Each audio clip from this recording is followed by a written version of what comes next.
Bonjour à vous tous qui captez cette chaîne.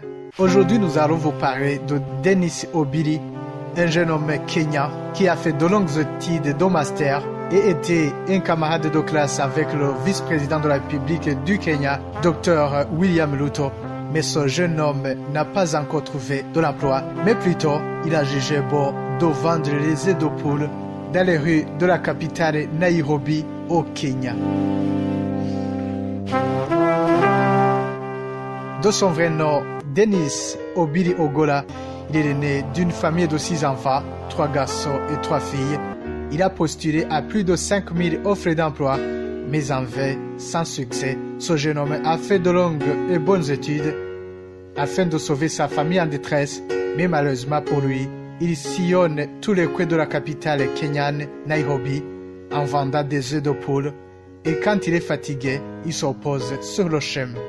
Dennis Obiri Ogola était un camarade de classe et de même promotion avec certaines hautes autorités kenyanes, dont le vice-président de la République du Kenya, Dr William Ruto, Philomena Mwilu, la vice-présidente de la Cour suprême du pays, et Eugène Wamalwa, l'ancien ministre en charge de la justice du pays. De sa nature, très tôt le matin, quand il se lève, Dennis commence par sa prière avant d'aller chercher de quoi mettre sous la dent. Le quartier où il habite, c'est pour les personnes de faibles moyens, c'est-à-dire les pauvres. C'est de même pour ce jeune homme qui se loge dans une petite chambrette où il est obligé de dormir, de ranger ses affaires, ainsi que l'endroit où il doit cuisiner sa nourriture. Il est né d'une famille pauvre et de son jeune âge, il s'était engagé et rêvait qu'un jour, il pourra rendre meilleure sa famille et son entourage tout en espérant qu'après ses études, il aura un meilleur emploi. I know you told your friend you're not okay.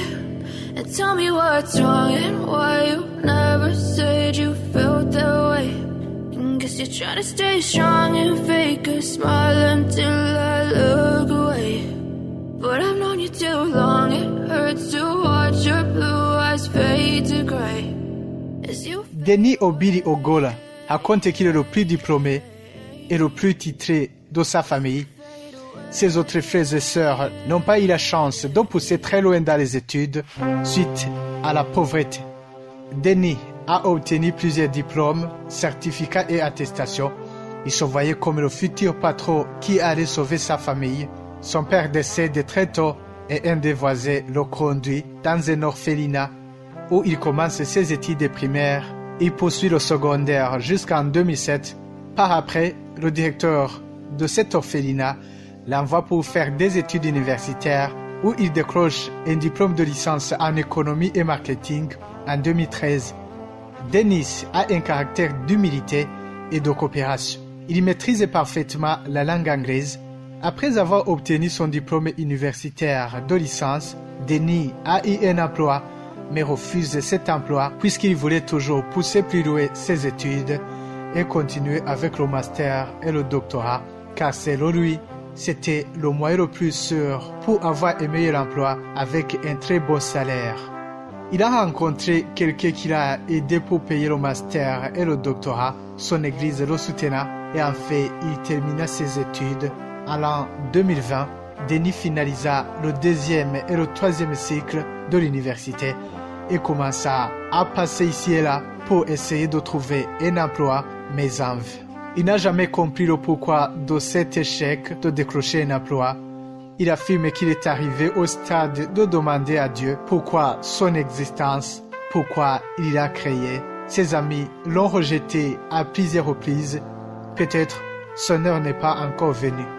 Dennis a pris la décision de vendre les œufs de poule qu'il prépare avec les oignons et se dirige tous les matins vers la ville pour trouver les clients. Dennis déclare que plusieurs fois, il a réussi à des tests pour de meilleurs emplois, mais comme le malheur ne vient jamais seul, il n'a jamais été engagé. Une chose est sûre, on a mené d'autres individus à sa place et il était exclu, chassé. Bon, c'est comme ça dans la vie, les choses ne se passent pas comme prévu. Souhaitons la meilleure pour Dennis dans le futur. Voilà, Fin de cette histoire de Denis Ogora Obiri, le jeune Kenyan qui n'a pas encore trouvé d'emploi. Merci de nous avoir prêté une oreille attentive. À la prochaine.